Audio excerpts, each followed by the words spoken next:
সুপ্রভাত বন্ধুরা। বিশ্বস্ততার আশীর্বাদ। তোমার লোক আমার লোক, তোমার ঈশ্বর আমার ঈশ্বর। আশা করি ইতিমধ্যে বুঝে গেছেন এই বাক্য থেকে আমি আজ কার কথা বলতে চলেছি। রুথ 1 অধ্যায় 16 পদ। আজ আমরা রুথের জীবন থেকে বিশ্বস্ততা, ভালোবাসা এবং আত্মসমর্পণের এক অনন্য শিক্ষা গ্রহণ করব। রুথ ছিলেন মোয়াব দেশের একজন নারী। তিনি জন্মসূত্রে ইসরায়েলও ছিলেন না, ঈশ্বরের চুক্তিবদ্ধ জাতির অংশও ছিলেন না, কিন্তু তার বিশ্বাস এবং বিশ্বস্ততা তাকে ঈশ্বরের পরিত্রাণ পরিকল্পনার এক গুরুত্বপূর্ণ অংশে পরিণত করেছিল। রুথের জীবনে একের পর এক দুঃখ নেমে এসেছিল। তার স্বামী মারা গিয়েছিলেন, শ্বশুরও মারা গিয়েছিলেন, তার শাশুড়ি নয়মীয় গভীর শোক ও দারিদ্র্যের মধ্যে পড়েছিলেন। ভবিষ্যৎ ছিল অনিশ্চিত এবং অন্ধকারে ঢাকা। এই অবস্থায় নয়মী যখন তার 2 পুত্রবধূকে বললেন তারা যেন নিজেদের দেশে ফিরে যায়, একজন ফিরে গেলেন, কিন্তু রুথ একটি অসাধারণ সিদ্ধান্ত নিলেন। তিনি বলে উঠলেন, তোমার লোক আমার লোক, তোমার ঈশ্বর আমার ঈশ্বর।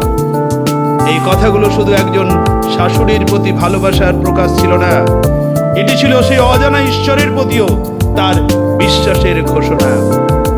রুথ জানতেন না ভবিষ্যতে কি অপেক্ষা করছে। তিনি জানতেন না কোথায় থাকবেন, কি খাবেন বা কিভাবে জীবন চলবে। তবুও তিনি বিশ্বস্ততার পথ বেছে নিয়েছিলেন। বেথলেহেমে এসে তিনি বিনয়ের সঙ্গে খেতে শস্য কুড়িয়ে জীবিকা নির্বাহ করতেন।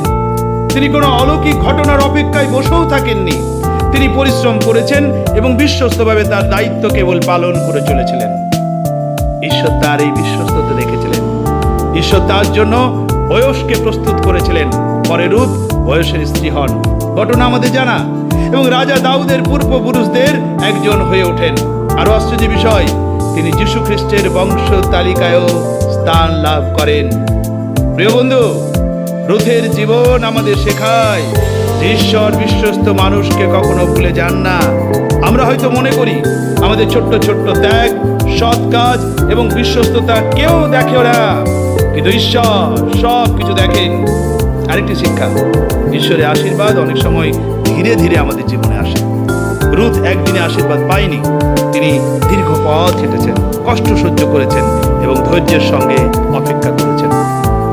আজকের পৃথিবীতে সম্পর্কের বিশ্বস্ততা, প্রতিশ্রুতির প্রতি আনুগত্য এবং নিঃস্বার্থ ভালোবাসা ক্রমশ কমে যাচ্ছে, কিন্তু রুথ আমাদের স্মরণ করিয়ে দেন যে সত্যিকারের ভালোবাসা শুধু কথাই নয়, কাজে প্রকাশ পায়। হয়তো আজ ঈশ্বর আপনাকে কোনো সম্পর্ক, কোনো দায়িত্ব বা কোনো সেবায় বিশ্বস্ত থাকার আহ্বান জানাচ্ছেন। মনে রাখবেন, বিশ্বস্ততা কখনো বৃথা যায় না। ঈশ্বর তার সময়ে তার পুরস্কার দিয়ে থাকেন। তাই আসুন আমরা রুথের মতো বিশ্বস্ত হই। পরিস্থিতি ভালো হোক বা খারাপ, পথ সহজ হোক বা কঠিন, আমরা যেন ঈশ্বর এবং তার পথে অবিচল থাকি। আসুন আমাদের জীবনকে প্রার্থনায় সমর্পণ করি। আমরা বলে উঠি রুথের মতো, হে প্রভু, রুথের মতো বিশ্বস্ত, সেবাপরায়ণ এবং প্রেমময় হৃদয় আমাদের দান করুন। প্রতিকূল পরিস্থিতির মধ্যেও আপনার উপর নির্ভর করতে এবং আমাদের দায়িত্বে অবিচল থাকতে সাহায্য করুন। আমাদের জীবনকে আপনার আশীর্বাদের সাক্ষ্য করে তুলুন। যিশুর নামে এই প্রার্থনা চাই, আমিন। ভালো থাকুন, সুস্থ থাকুন, আবার দেখা হবে।